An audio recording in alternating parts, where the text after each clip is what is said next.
petróleo y salta todas las joyas y las piedras preciosas que tenía Dios enterradas y escondidas y que están siempre disponibles cuando tenemos realmente la pasión por la verdad. Debemos ser apasionados por la verdad.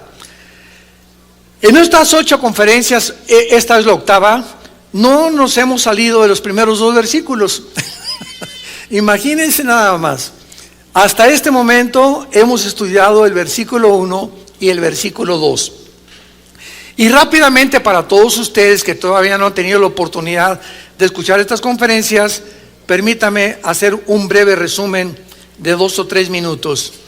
El versículo 1 del Génesis está relacionado con la física moderna, con la astrofísica y con la ley de la entropía, que es la primera y la segunda ley de lo que se llama la termodinámica. Cuando nosotros venimos al Génesis, encontramos una revelación impresionante acerca del origen del universo. ¿Por qué el ser humano no podría jamás descubrir el origen del universo si no nos hubiera sido revelado por el que creó el universo? Por la simple y sencilla razón que para que sea científico tiene que ser repetitivo. O sea, la ciencia o los científicos examinan el fenómeno y toman apuntes con todo lo que nuestros 5 sentidos pueden percibir. Lo que oímos, lo que vemos, lo que experimentamos. Y un científico tiene que demostrarlo después en un laboratorio, en tubos de ensayo, para que se acepte como algo que ya está comprobado por la ciencia o por el conocimiento de la observación.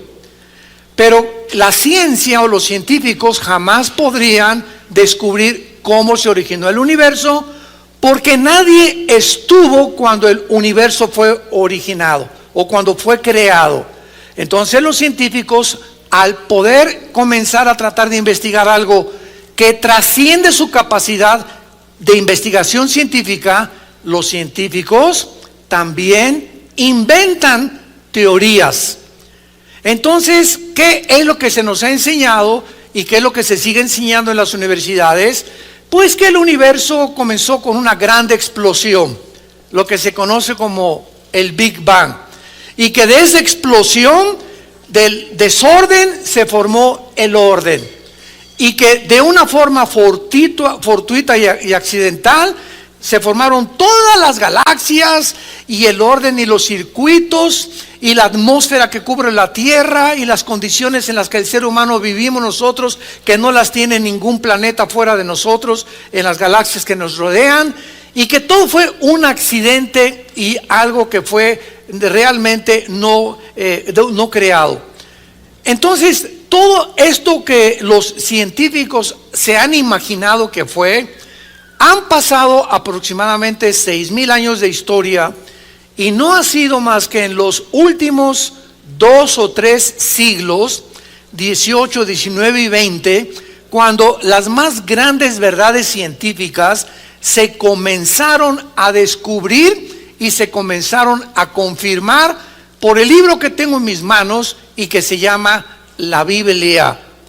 Por ejemplo, un gran científico como Laplace fue cristiano. Un gran científico como Isaac Newton fue cristiano. Un físico, matemático, astrofísico, un genio de la física y las matemáticas como Blaise Pascal eran cristianos. Todos estos grandes hombres de ciencia de algunos siglos eran cristianos.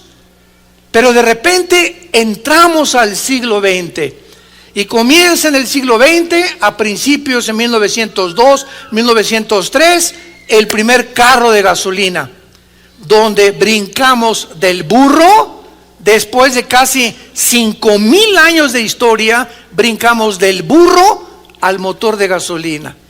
Lo que no se descubrió en casi 5,500, casi 6,000 años, se comienza a descubrir hasta el siglo XX.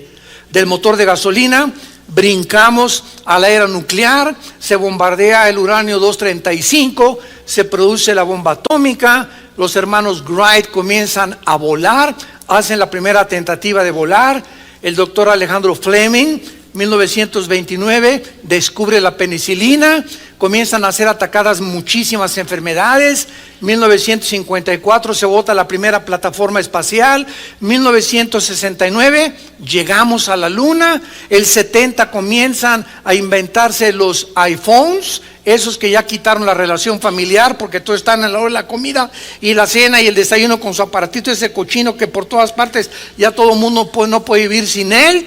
Llegamos a 1980-90, el internet, y llegamos al siglo XXI, donde la tecnología y los descubrimientos científicos y espaciales ensoberbecieron al ser humano.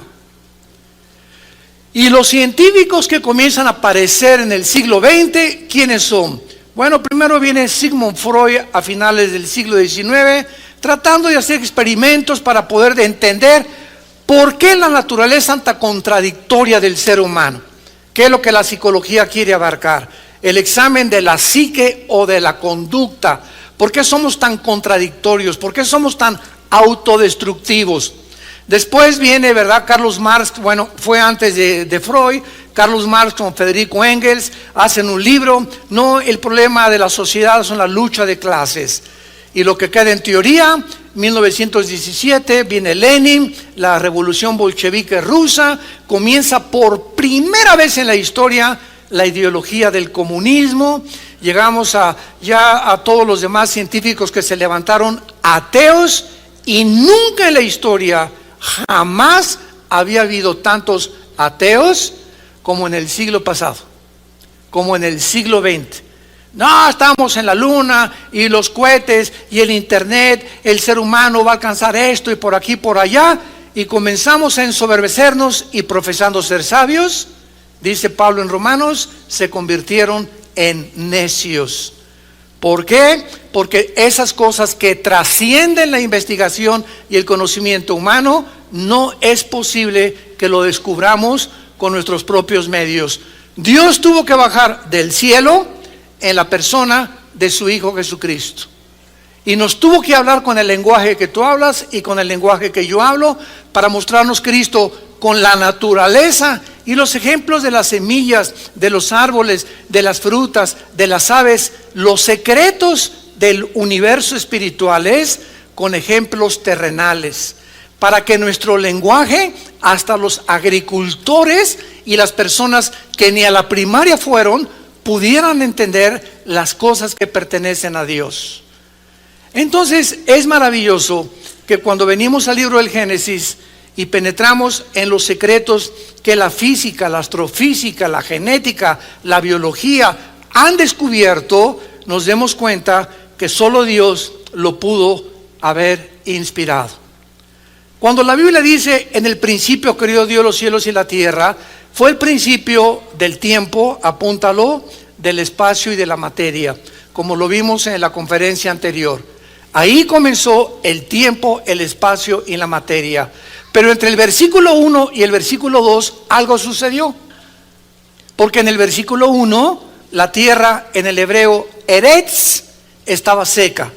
Y en el versículo 2 encontramos un desorden caótico en nuestro planeta. Desordenada, vacía, tinieblas y el abismo.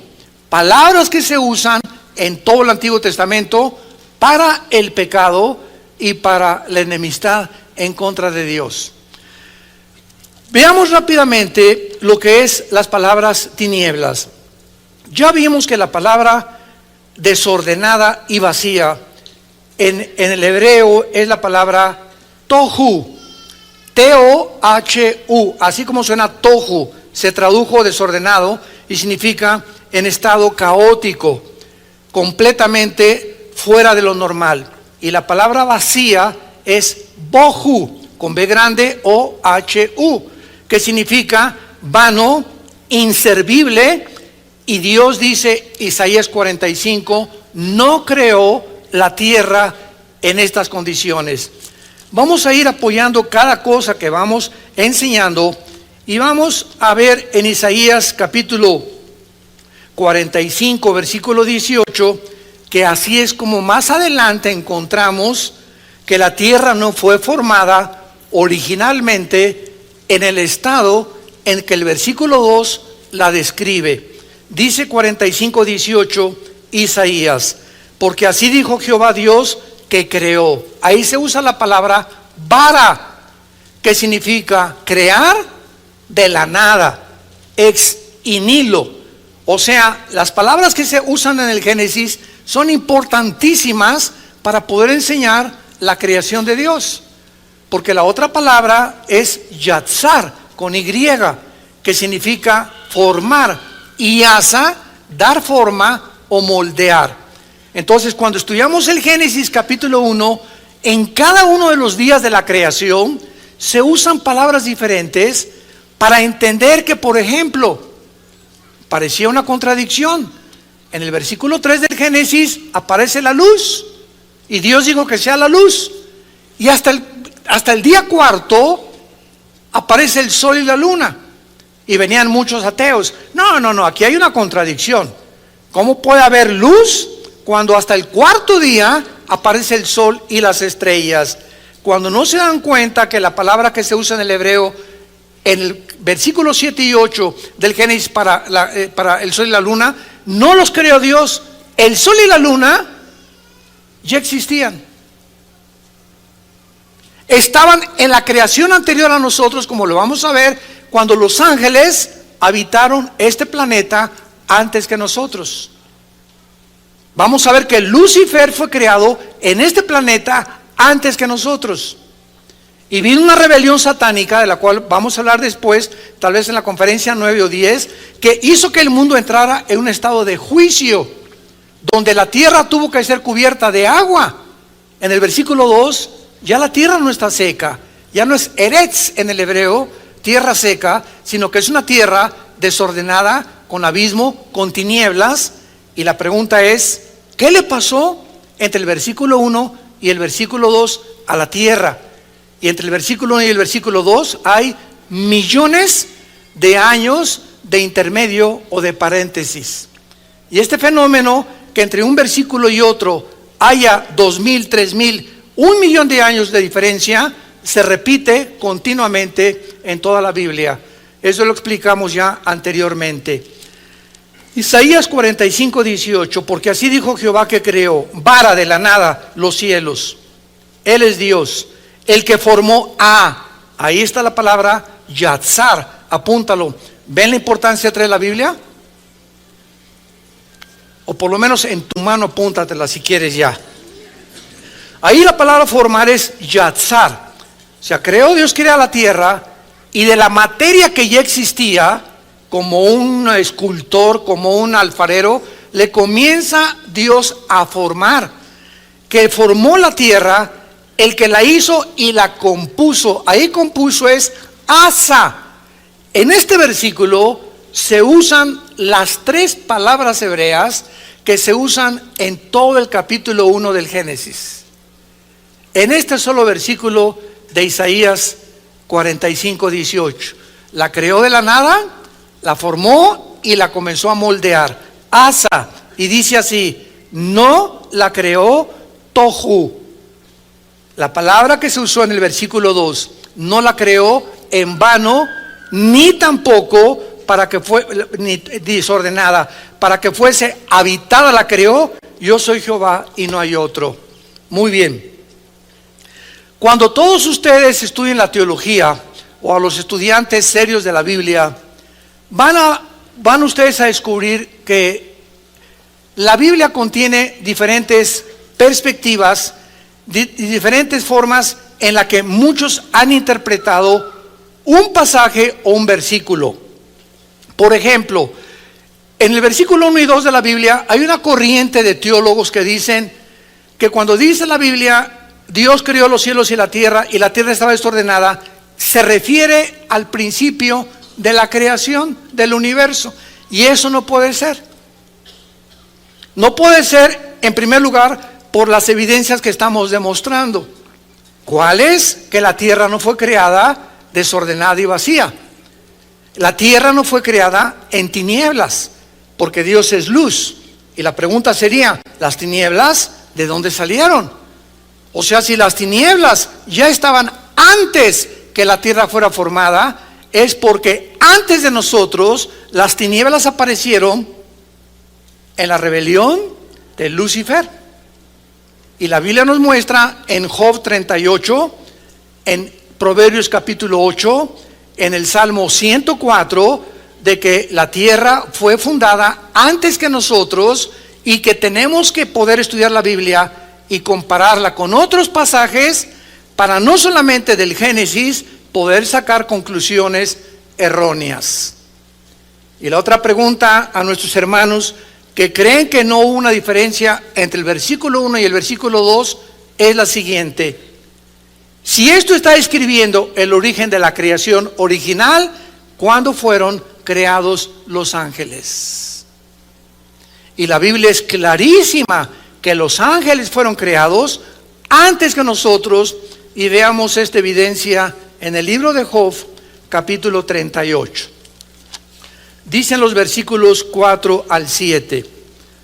Vean ustedes, santos de Dios, la importancia de poder unir todos los pasajes de la Biblia para no sacar y concluir de uno solo doctrinas que se convierten posteriormente en herejías. ¿Qué cosa es una herejía? Es una verdad llevada al extremo, o una verdad inflada desproporcionadamente por personas que no han tenido la paciencia de estudiar los demás pasajes de la Biblia para juntar las piezas de rompecabezas y tener ya el conjunto de piezas necesarias para poder emitir una doctrina bíblica 100%. Dice Job 38, de versículos 4 al 7. Recuerden algo antes de leer esto, que Job tiene la misma antigüedad del Génesis. El libro del Génesis y el libro del Job son los dos libros de la Biblia más antiguos que hay. Son los dos libros más antiguos de toda la Biblia, el Génesis y el libro de Job, porque Job vivió en la época de los patriarcas, en el tiempo cuando comenzó Dios a poblar y a formar las naciones y las familias. Dice así, le pregunta Dios a Job: a ver, Job, ven para acá, vengan los ateos, a ver, tú agnóstico y tú escéptico, cerebro de ostión y de pollo, hígado de chivo, ¿dónde estabas tú cuando yo fundaba la tierra? Esta pregunta es una pregunta profundísima. Job estaba atarantado, estaba confundido. ¿Por qué Dios me quitaste a mi familia? Me quitaste mis propiedades y me dejaste a mi esposa. Es la primera que te le hubieras haber llevado. Y no estoy en contra de la esposa, ni mucho menos, ¿no? Démosle gracias a Dios a los que tenemos esposas tan lindas como la que yo tengo, ¿verdad? Si no, duermo en el suelo en la noche. Es que vemos que en el capítulo 2 del libro de Job, la esposa de Job era algo serio. Le decían la tigresa de los patriarcas, porque le dice a Job: maldice a Dios y muérete. O sea, era una mujer que, quién sabe, ¿verdad? Lo interesante de todo esto es que no se la lleva Dios, se lleva a los hijos, se lleva todo y se la deja a ella, porque ella formaba parte del entrenamiento del carácter de Job. Y esta misma mujer que no se llevó Dios, al final del libro de Job le da 7 hijos más y le duplica a Dios a Job todo lo que perdió, y le da a las mujeres más hermosas de toda la tierra en aquel tiempo. Dice la Biblia que Yenina y Karen, ¿verdad?, eran hermosísimas las mujeres, y es la misma esposa que Job necesitaba entender, que muchas veces necesitan muchos de ustedes, hombres cabezones, para poder entender que muchas veces tu esposa, que te está atice y atice y atice, a veces está ayudando a desarrollar nuestra paciencia.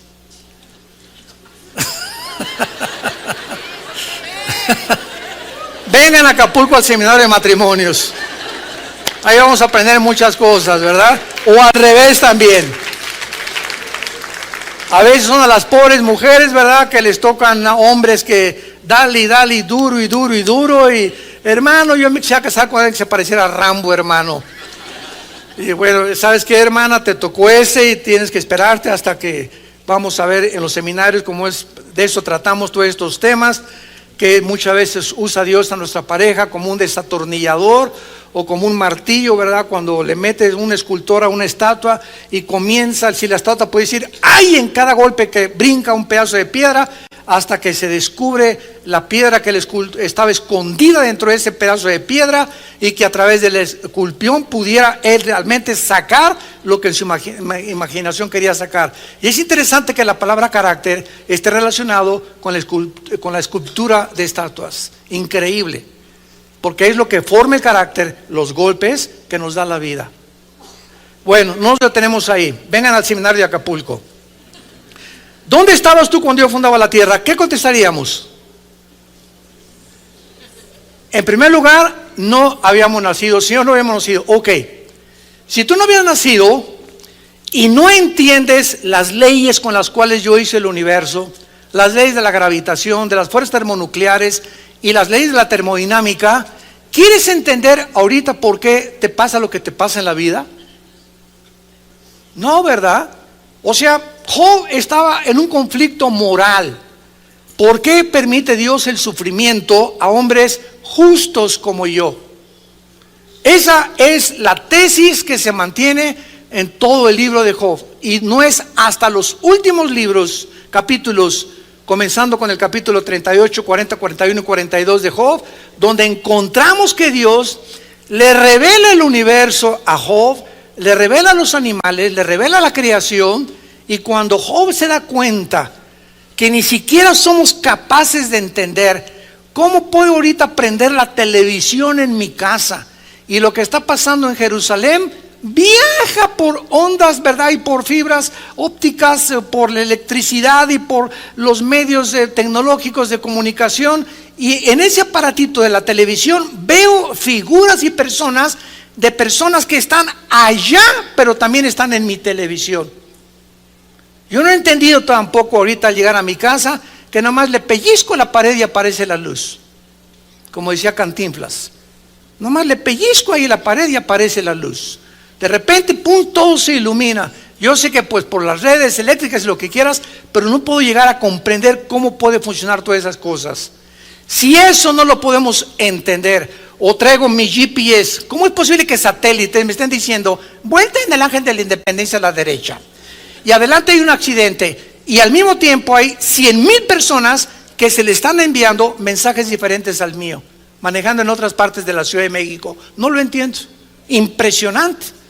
Nos vuela las tapas de los sesos. Si eso no lo entendemos, queremos entender los caminos y los pensamientos de Dios, que son más altos que los nuestros. ¿A dónde nos quiere llevar Dios, santos de Dios? Nos quiere colocar Dios en la palabra más grande de la Biblia, que se llama humildad.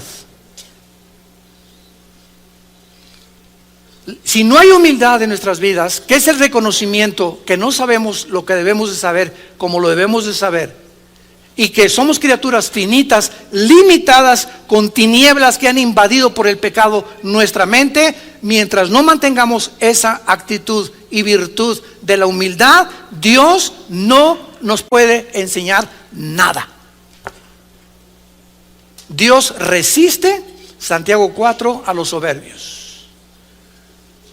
Dios le da gracia a los humildes, y esa gracia la necesitamos para poder conocer a Dios. ¿Dónde estabas cuando fundaba el mundo? Yo no chepo de haber contestado Job. Vean lo que dice más adelante: házmelo saber si tienes inteligencia. O sea, la inteligencia no nos serviría tampoco para descubrir el origen del universo. Por más inteligente que fue Alberto Einstein, por más inteligente que se acaba de morir el sucesor de Einstein, Stephen Hawking, el astrofísico que murió en Inglaterra, dime el físico Blaise Pascal, Galileo Galilei, el Laplace, el que tú me quieras mencionar, Luis Pasteur, ninguno ha podido descifrar y entender, ni jamás lo hará, el origen del universo. ¿Por qué? Porque para que sea científico tiene que ser repetitivo. Y nadie estuvo cuando Dios formó el universo. Entonces los científicos también inventan, filosofan, hipotetizan, dicen teorías, por eso se llama teoría, que no está comprobado, es simplemente una tesis que puede o no puede ser verdad. Hasta que no se comprueba a través de la demostración de un tubo de ensayo y un laboratorio, no puede la famosa teoría de la evolución demostrar que venimos de chita, ni que venimos de los animales. Fanfarronadas, tonterías, la soberbia de científicos que quieren saberlo todo y se endiosan inventando cosas que la misma ciencia ha contradecido. ¿Dónde estabas cuando fundaba la Tierra? Házmelo saber si tienes inteligencia. ¿Quién ordenó sus medidas si lo sabes? O sea, el universo tiene medidas. ¿Ustedes creen que cuando el planeta Tierra fue formado, Dios dijo, ¿qué era la Tierra? ¡Pum! Como el mago Merlín, y apareció una bola ahí, planeta Tierra. No, la Tierra tiene medidas en kilómetros, en metros o en yardas, como tú lo quieras medir, que esas medidas tienen que ser exactas en relación con el norte y con el polo sur. Y esas medidas de la Tierra, de oriente a occidente, de norte a sur, tienen que estar relacionadas con la inclinación de la esfera de la Tierra sobre 23 grados y medio de su eje. Y esas medidas que tiene la Tierra tienen que ser exactamente las que puedan tener para que en 24 horas gire la Tierra en su movimiento de rotación y no se pase de más ni de menos, porque 6 segundos que la Tierra se pasara en su velocidad o en sus medidas, los océanos se vendrían sobre las ciudades. Cada vez que vamos nosotros a la playa, ¿verdad? Le digo a mi esposa, ve esta inmensidad de mar, ¿por qué no se viene sobre nosotros? Por el movimiento que tiene la tierra. Dice en Job que Dios le puso cerrojo a los mares y les dijo, hasta aquí llegan. Esa es la grandeza de Dios. Y la tierra tiene una medida para que dé una vuelta sobre su eje alrededor del sol en 365 días. Y después Dios hizo la atmósfera a nuestro alrededor, que es una mezcla de hidrógeno con oxígeno, casi el 90% hidrógeno con oxígeno y otros gases, para que cuando tú hagas en la mañana no caigas muerto. Pero si nos salimos de la atmósfera, haz así y caes muerto inmediatamente, porque el oxígeno que Dios proveyó para que tú y yo existiéramos no existe fuera de la atmósfera. En otras palabras, el universo es un universo afinado, donde todas sus partes trabajan en relación unas con otras, como el motor de un coche. El motor de un coche tiene motor de gasolina, pistones, bujías, bomba de gasolina y una batería. Las baterías parecen lo más insignificante, pero un alambrito de la batería de tu carro desconectado no arranca tu carro. Y puedes revisar 1000 cosas, pero basta un alambrito que necesita estar conectado a la batería para transmitir la electricidad y echar a andar el carro. Sin ese alambrito en relación con la bomba, con los pistones, con las bujías, tu carro no funcionaba. Es lo que se llama la irreducibilidad compleja. Todo tiene que estar uno con otra cosa relacionado para que pueda funcionar. Y para que esto se requiere inteligencia. Solo una persona inteligente creó un motor de un coche. Solo una persona inteligente pudo diseñar el reloj que traigo en las manos. Para que todas las piezas que están dentro de mi reloj, unas con otras funcionen, y una cosita de nada que se pueda salir, impide que toda la máquina funcione adecuadamente. Es una irreducibilidad de complejidad, así se llama en la física. Pues el universo tiene que estar todo relacionado, el movimiento de las galaxias para que no choquen unas con otras. La distancia que tenemos del Sol es perfecta. El Sol tarda 8 minutos sin llegar las luces las radiaciones del Sol aquí a la Tierra. Todo está completamente calculado por Dios. La inteligencia y los cielos cuentan la gloria de Dios, y el firmamento y el amanecer la obra de sus manos. El necio, dice el Salmo 14, dice: no hay Dios. Ante esto que estamos nosotros rodeados, ¿cómo puede alguien atreverse con tanta soberbia y decir todo es un accidente? Imagínense nada más cuando está violando la primera y la segunda ley de la termodinámica. Dime si tú sabes quién tiene las medidas, y lo que nos interesa es el versículo 6 y 7. En estas preguntas a Job, la tercera es: ¿sobre qué están fundadas sus bases? O sea, ¿por qué la tierra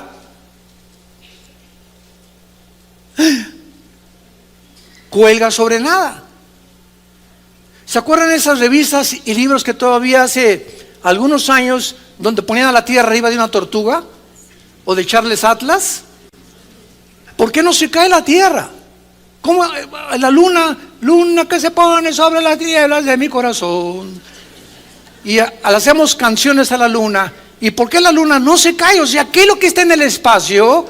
Que esos cuerpos celestes se mantengan con velocidades perfectamente bien calculadas, que no choquen un cuerpo contra otro, etcétera, etcétera. Y es lo que le pregunta Dios a Job: ¿sobre qué está fundada o qué es lo que hace para que la tierra flote en el espacio, se traslade alrededor del sol y pueda hacer lo perfecto para que exista la vida de los seres humanos? Algo que se saliera fuera del orden del universo, tú y yo no podríamos existir. Y ninguna de estas leyes existe en la Luna, ni en Marte, ni en Venus, ni en Plutón, ni en Júpiter. Todo fue diseñado por el Dios, donde Dios nos colocó para que aquí en este mundo le conociéramos, le admiráramos y le adoráramos por la grandeza de su creación. Y esta es la pregunta final. Y dice la Biblia que cuando Dios hacía todo eso, ordenó la tierra, le extendió un cordel, la puso como flotando en el espacio. Dice el versículo 7 que cuando Él hacía todas estas cosas, alababan las estrellas del alba y se regocijaban los Ben Elohim, que en el hebreo se tradujo los hijos de Dios. O sea, cuando tú y yo no estábamos ni habíamos nacido, los hijos de Dios, que en el Antiguo Testamento es la frase usada para los ángeles de Dios, ellos estaban vivos. Y nos los corrobora Ezequiel capítulo 28, Isaías 14 del 12 al 14. Cuando Dios crea a Lucifer, aquí en la tierra, donde Dios puso a Adán y Eva, ahí creó a Lucifer, antes que nosotros. Los ángeles ocupaban este mundo antes que tú y yo existiéramos. Y estos ángeles tuvieron una rebelión contra Dios, y Dios sumió nuestro planeta en un juicio universal, donde las tinieblas cubrieron la tierra, versículo 2 del Génesis. La tierra se cubrió de agua, o sea, Dios inundó la tierra con agua. Y así no fue como la creó originalmente. Regresamos al Génesis y veamos a continuación que en el versículo 2 la evidencia es que la tierra no fue creada originalmente en un estado caótico, de vaciedad, de vanidad. Pero además vemos al planeta Tierra en el versículo 2 cubierto de tinieblas. Y aquí vamos a profundizar esto. Dios habita la eternidad, ¿ok?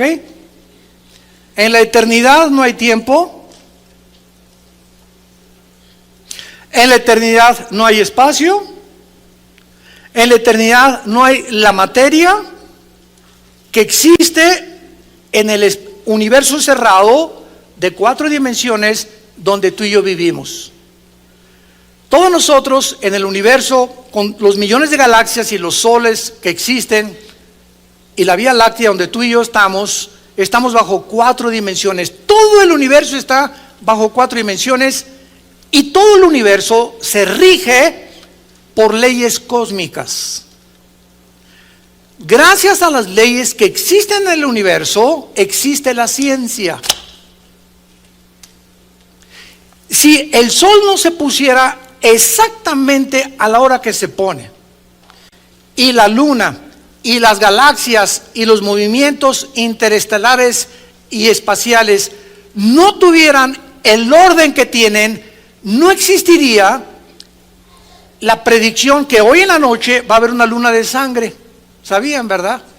Y aprovecho para decirles que no tiene nada que ver con profecías, por el amor de Dios. Ni se va a acabar el mundo en la noche ni mañana. Porque siempre, oiga, las lunas de sangre. Las lunas de sangre aparecen en Joel capítulo 2, Mateo 24, Apocalipsis capítulo 6 y los finales de Apocalipsis. Antes que venga Cristo, antes de la segunda venida. Y cuando aparezcan esas lunas de sangre, tú y yo, bueno, no sé cuántos, ya no estamos aquí. Ya nos fuimos en el arrebatamiento de la iglesia. Muy bien. Entonces, la tierra, en el versículo 2, describe palabras asociadas en toda la Biblia con juicio de Dios. Desorden, caos, vanidad, vaciedad. Y vamos a detenernos con la palabra tinieblas. Estas palabras tinieblas que tenemos aquí, que es la palabra en la Biblia, que es chueskek, que se tradujo tinieblas, siempre aparecen en la Biblia como símbolos de juicio. Siempre o asociadas con el pecado o con Satanás. Rápidamente, Éxodo 10, 21, la novena plaga en Egipto fueron de tinieblas. Isaías 13, 10, la tribulación, el sol se convertirá en tinieblas. Joel 2, versículo 2, el día de Jehová está asociado con las tinieblas. Vemos pues que las tinieblas, sin ninguna excepción, son asociadas con juicios de Dios. Dice en 1 Juan capítulo 1, versículo 5 al 7, que Dios es luz y ninguna tinieblas hay en él. Y lo interesante es que no hay un solo versículo en la Biblia que nos diga cuándo Dios creó la luz. Dios no creó la luz porque Él es luz. Ni vas a encontrar tampoco un versículo bíblico donde diga que Dios creó el agua. Ni la luz ni el agua aparecen como creación de Dios, sino antes de la creación de nosotros. Ahora vamos para allá para explicarles. Ya comienza a salir humo así por las orejas así. Conéctense. Dios habita la eternidad. Y antes de que Dios creara el universo en el principio, la materia, el espacio y el tiempo, no existían los cielos. ¿Qué fue lo que comenzó en el principio? Los cielos, plural, y la tierra.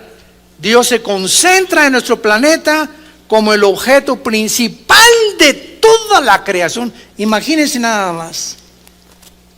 Dios hace los cielos, plural, y la tierra. ¿Por qué plural?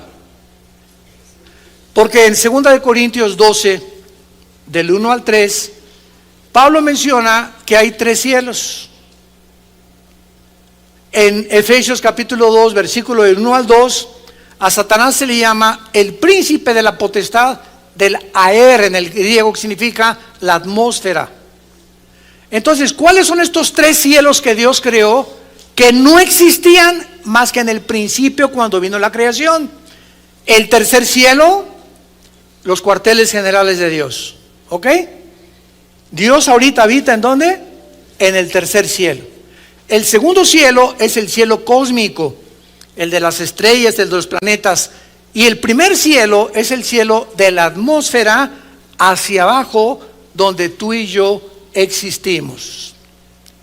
Tú y yo no podemos existir en el segundo cielo, porque si salimos de la atmósfera necesitamos escafandras y tanques especiales, porque los medios para vivir que existen en la tierra no existen fuera de la atmósfera.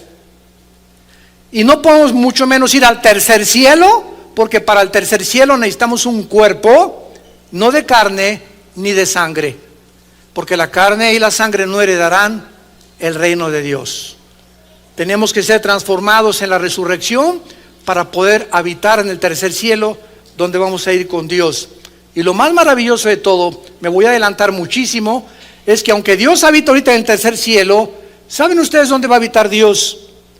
cuando baje Jesucristo y establezca su reino, Dios va a cambiar su casa del tercer cielo a Jerusalén.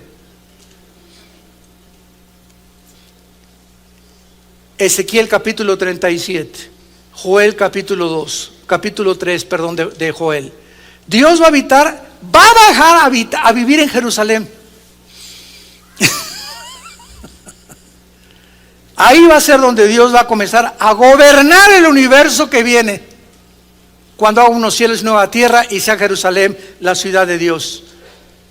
Qué impresionante que por eso Jerusalén ahorita es la manzana de la discordia, y va a ser Jerusalén la chispa que prenda la tercera guerra mundial. Zacarías capítulo 12 del 1 al 3. Se convertirá Jerusalén en piedra pesada a las naciones, porque las naciones querrán destruir a Jerusalén. ¿Por qué? Porque el diablo sabe que cuando Cristo venga, va a convertir en Jerusalén en el reino milenial.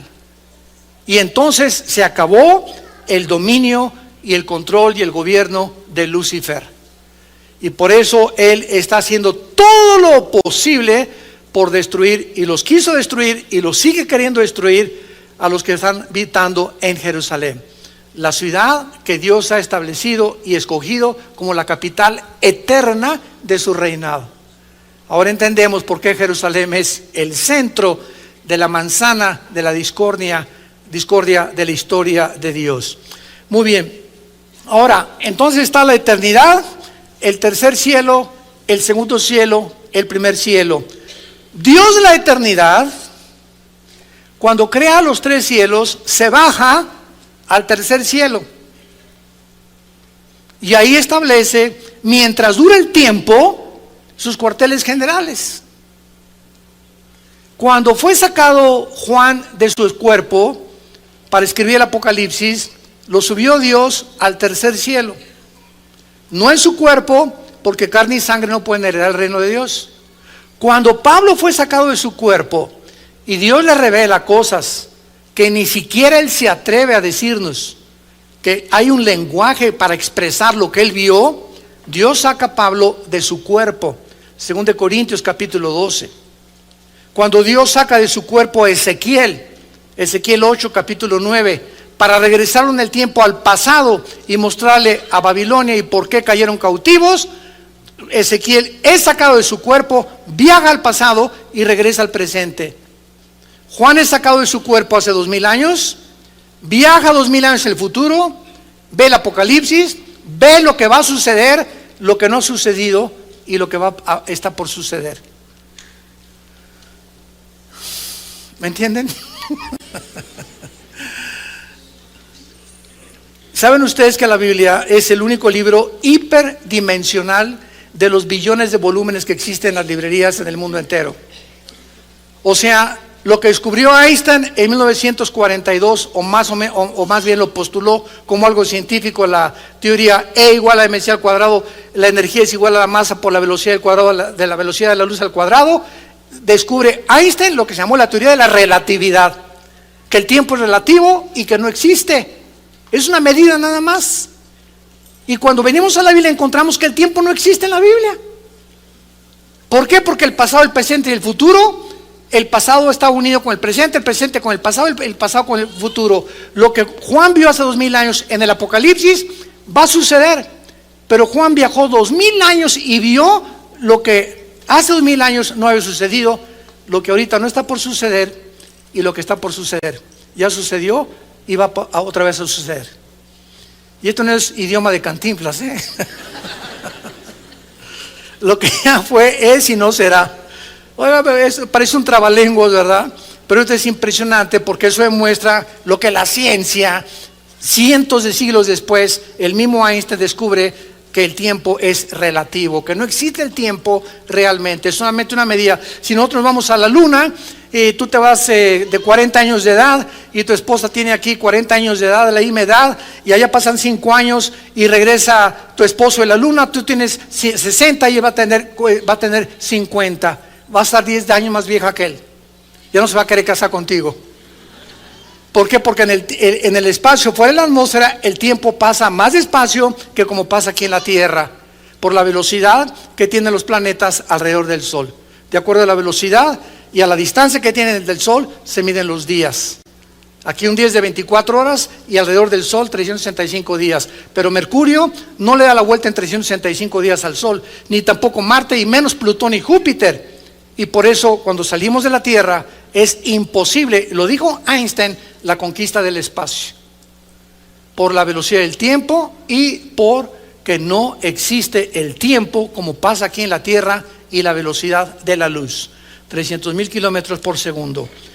Bueno, veamos entonces claramente, ¿verdad?, que las tinieblas aparecen, y aquí está la pregunta que nos vamos a hacer. Pongan mucha atención. La eternidad, Dios determina que comience el tiempo. Si comienza el tiempo, tiene que tener un fin. El universo es como un reloj, se le está acabando la cuerda. La segunda ley, la termodinámica, y la ley de la entropía lo confirman físicamente. Muy bien. Aquí no había tinieblas. Dios es luz. ¿Cuándo aparecieron las tinieblas? ¿Cómo aparecieron las tinieblas?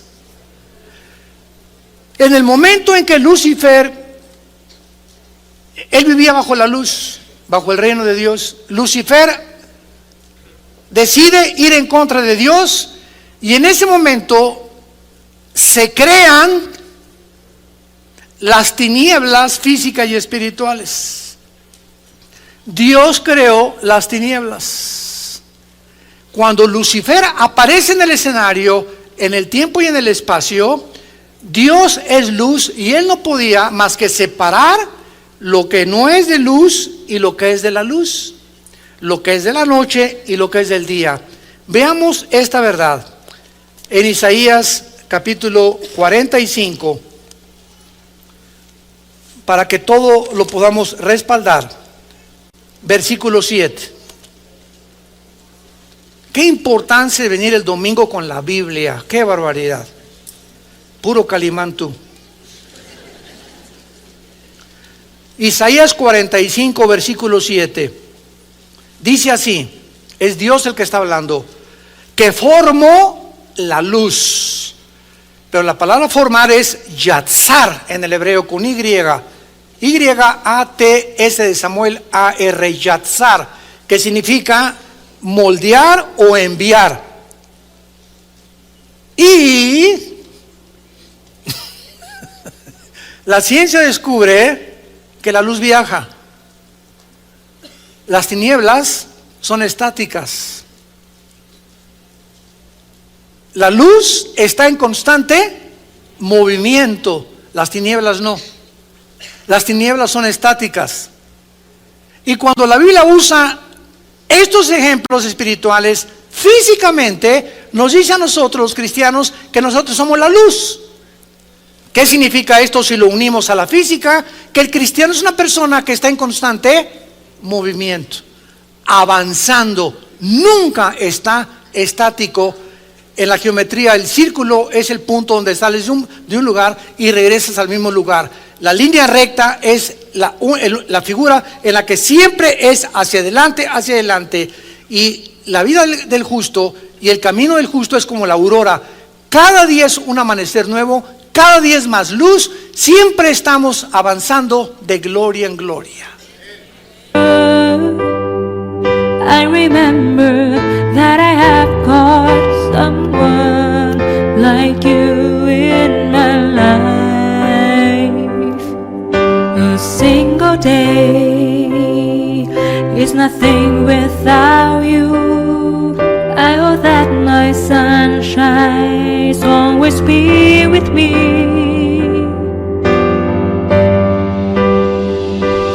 You complete me and my being.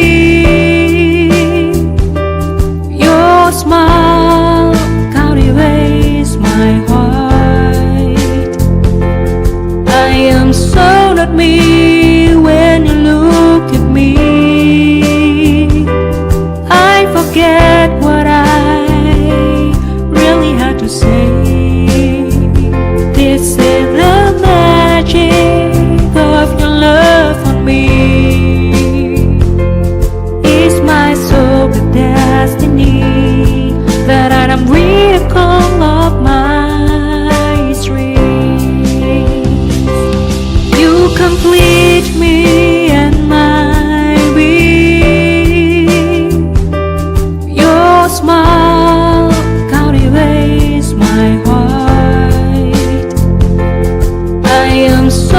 me when you look at me.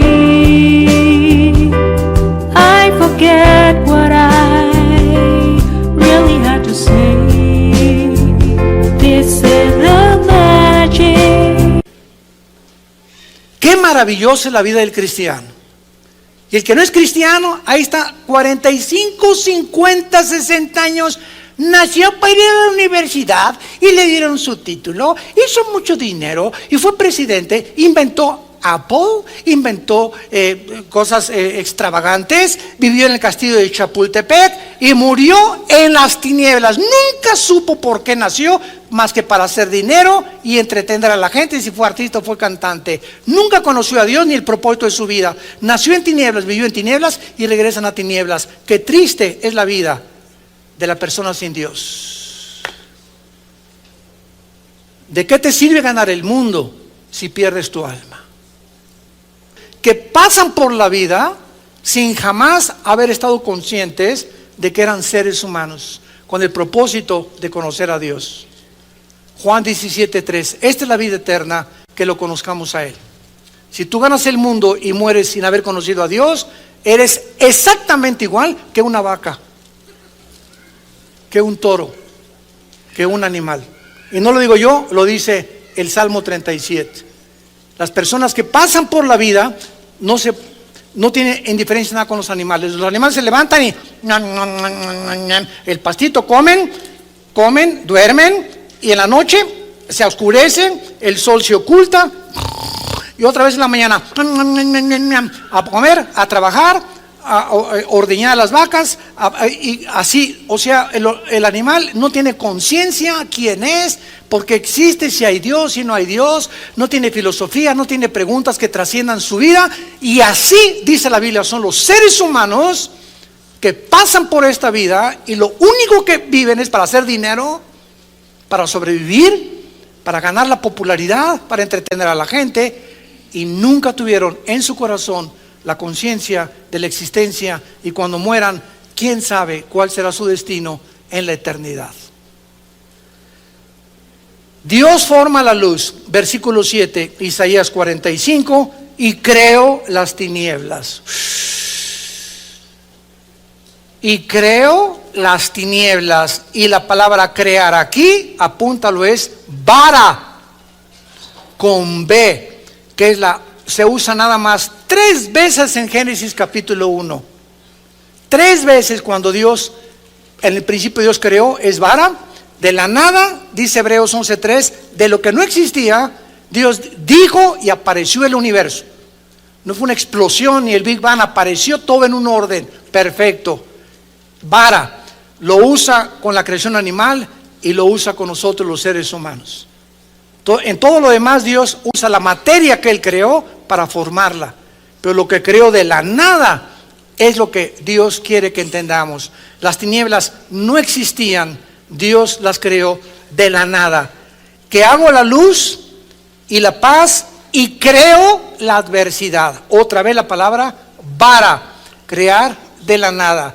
La adversidad, el pecado no existían antes de la creación del universo, porque Dios es luz. Yo, Jehová, soy el que hago todo esto. ¿Ven ustedes la profundidad de la palabra de Dios, santos de Dios? Qué maravilloso es que podamos encontrar todo esto. En las próximas clases les recomiendo las 7 conferencias anteriores, donde pasamos bastante tiempo examinando en la física, en la astrofísica, en la biología, en la genética, el versículo 1 y el versículo 2 del Génesis, al cual pasaremos en la 9ª conferencia la próxima vez que Dios nos dé vida, y que podamos continuar todos nosotros siendo apasionados por la verdad, ardientes estudiando las Escrituras y amando a Dios con todo nuestro corazón, con toda nuestra alma y con todas nuestras fuerzas. Te damos gracias, Señor, por tu palabra en esta tarde.